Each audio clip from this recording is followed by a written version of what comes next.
All right, creating a process to find or acquire your new storage facility. This is important, and this is, at the crux of all the questions that we get is, what market should I go into? How do I know what's a good deal?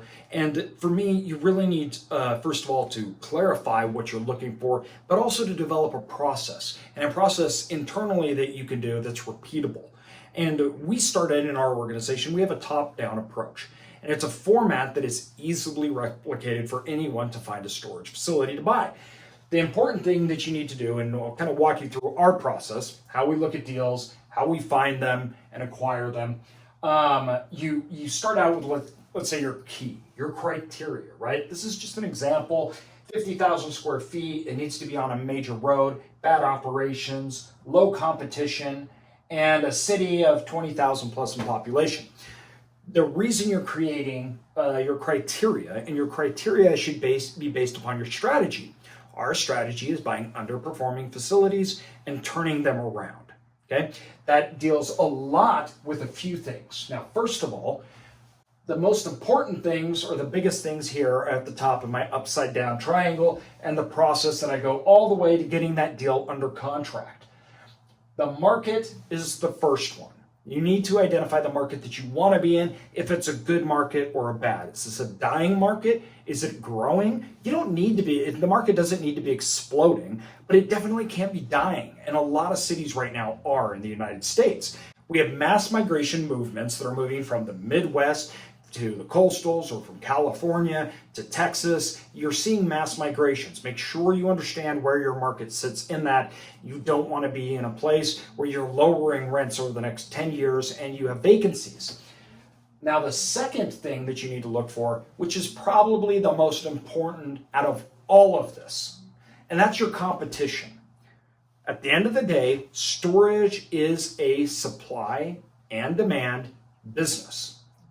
If there's too much supply, demand lowers, prices go down, vacancies rise.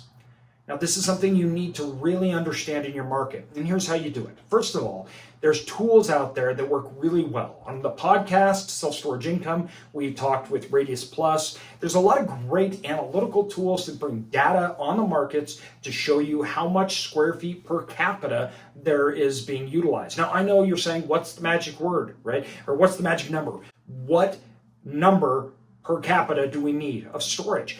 The answer is, it's different. It's different in every market. Generally speaking, around the United States, 7 or 8 feet is right about there. Once you go above it, you're getting, most of the time, too much inventory on the market, too much supply.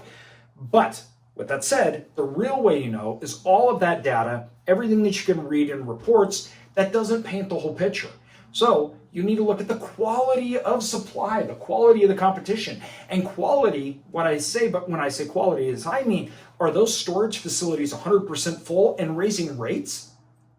So if they have 10 feet per capita, but they're 100% full and raising rates, I'd rather go to that than a market that has 6 feet per capita, but they're at 85% occupancy and they're actually lowering rates to get people in. So quality is more important than quantity, and that is so true. So when you look at your competition, you need to know, first of all, how much is there on the market and the quality of it. Are they 100% full? Are they raising rates? The second thing that you need to understand is what's going to be on the market. Inventory. What's coming on? What are they building? And how much of it? You need to go talk to the cities, the counties, and ask them what's being permitted, what's currently being built. Right now, this has never been more important than right now. Never. There's so much supply coming on the market, and so many people are focusing in on key areas, and they're avoiding markets that have no supply coming on board. We just looked at a market today. When talking with the city, there are 0 permits issued for any storage facilities to be built in the city, and every facility there is 100% occupied and raising prices.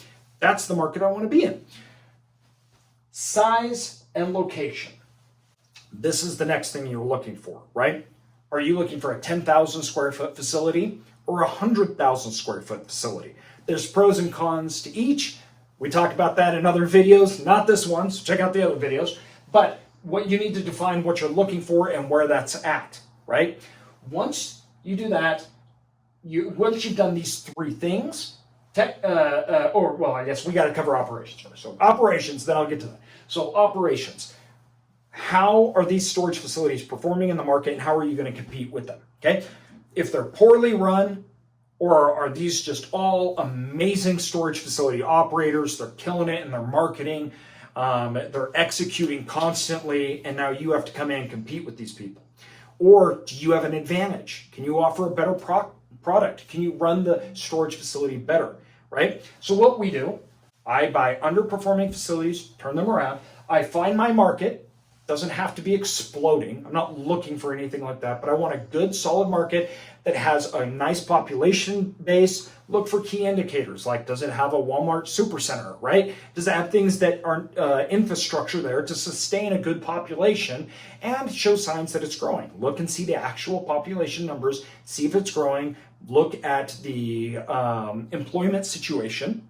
Okay, you want to go and see how many employers are there. Are they hiring? Are they leaving? If the largest employer in town is about to downsize, you should know this. Okay, so check out your markets. Then I immediately go into competitions. I map out all the facilities in the area. I look at all their size and I look at their locations, major streets. And then I find out the quality of those storage facilities. I take that, let's say there's 20 in a city. Well, between the size, location, and their operations, I can generate a hit list of ones that I want to buy. Or, because of the location, I can generate lots where I want to build based upon there's a lot of underperforming facilities that I can't acquire and the market's amazing, so I'm going to go in and build. Okay? But I should, out of all the competitors, have a list. Out of the list, I should say, here's my top 5 acquisition targets. When we're talking about these things, I already mentioned, market using Radius Plus, cities, counties, but when you're looking at operations, people say, well, how do I know that? This is really not as hard as it sounds. First of all, start looking online. Do they have online presence? Are they running Google Ads? When you call, do they answer the phone? Are they utilizing call centers, third parties? What does it look like? Are there doors open for business? What do the reviews say? All things like that show you that business is executing well with its customers, okay? That's what I'm looking for at operations. And they're usually easy to spot because sometimes you're looking at Google Map and we'll open up the map and I'll just go around the city and look at the streets and you can see using Google Maps from the air, go satellite mode, the storage facilities. They stick out, right? They're big, long buildings and they just pop out. So I can see their location, everything else. But if I can see them on the map and I can't get a hold of them, that's a pretty good idea that the operations are failing because the customers can't find the business. So when I find these 5 that are in good locations, that are in a good market, there's low competition, and the quality of occupancy is high, they're raising rates, I find they're good size within mine, which is 50,000 plus square feet, and these 5 are failing at operations. I pick those 5, I put them on a list. 3 I target as my 3 that I really want to get, right? Now, the important thing that we're looking at with this is everything up until this point, you're building out yourself. You're building your strategy. You're building your pipeline. You're getting all your potential acquisition targets. You're making this all up, right? You're creating what you want, then you're finding your targets. This is just you doing your homework. When we move on to the next part, this is when you're dealing with the self-storage operators. And so we have this you to them. Now, you need to understand the owner's situation. I've now identified my 5, have my top 3, the owner's situation, the price, and the contract. Let's start with the owner's situation. When you're buying a storage facility, you're not just buying an asset. You're working with an individual. The storage facility isn't selling because it wants to sell. There's motives from the individual. And you got to remember that. This is a people game, okay? They have motivations. They have situations in their lives that are going on. Maybe they're never going to sell. Maybe they are, and maybe they will in a year. You need to understand what's going on with them, what motivates them to sell, and if they're going to sell, why? What are their pain points, and what problems can you solve for them?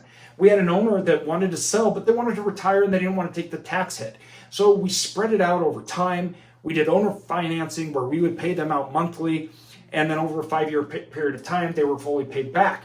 We solved the problem for them and got them to sell when they wouldn't otherwise sell because they didn't want to lose the cash flow and take the tax consequences because they weren't going to 1031 exchange it, right? You understand. We went and sat down with the owners multiple times, right? We went and had lunch and we talked about these things with them.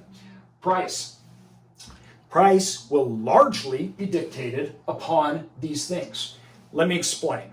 We talk about cap rates, right? Go to our other videos and see all my wide-ranging opinions on cap rates. Go look at price. When I'm looking at price, I'm looking at purely revenue management. What can I get as a return on my asset? That is what I want, not what the owner wants. And that's important to understand. The owner, I'm trying to understand their situation and what they need. But the price is what I want. So I need to come in, analyze that asset based upon a return of the money that I can put in and what I'm willing to pay and what I'm not willing to pay. This will exclude however many of your ones you want, because you're going to have owners that are going to go, listen, I'm going to sell, but I'm only going to sell at $10 million. And you're like, well, this doesn't make financial sense to me if it's not $5 million. So that conversation's over. That price is done when you underwrite the asset and is done through revenue management and looking at the returns on your investment, which once again, go to the podcast. We have multiple podcast episodes on this self-storage income and videos on underwriting self-storage facilities. And then that leaves you with a contract and getting the contract signed, okay? This is the crux of all of it. Even though it's the smallest part and the whole entire deal, this is where very few people get, right? You're trying to get that owner to sell to you. Now, some people are like, oh yeah, I can bypass that and just use a broker, which you can. But you're probably going to be paying not only all these fees, but you're also going to be paying high price. So if you're trying to build a funnel to get storage deals, I'm not saying don't use a broker, because I do. 50% of all the deals have been bought through broker relations. The other 50% have been ones that we have cultivated through our process and bought. I still do the same thing though. The exact same thing happens when I'm working with a broker. I just have help on their end. But most importantly, I have relationships with the broker. And the broker's relationship with me bypasses the relationship with the owner. But I'm still cultivating a relationship that the broker knows they can bring it to me, I'll get the deal done, and they don't need to take that deal to the market. So I still get value out of that, right? So it just depends on how you play that deal. But then when you get under contract, the contract phase, you need to be dealing with your attorney, taking into account the owner's situation, not only the price, but you need to make sure that you're looking at everything that has to do with that, from liability, doing an asset purchase, not buying the LLC because you want to understand the motives. You don't want to be catching a falling knife, right? But then you get the deal, and then you get to focus on turning it around. Build this process out: market, competition, size, location, operations, owner situation, price, contract, and create a database which you flow people through, focus on what you can do, and then move and focus on the owners and try to get that deal done, get it across the line, and get it signed.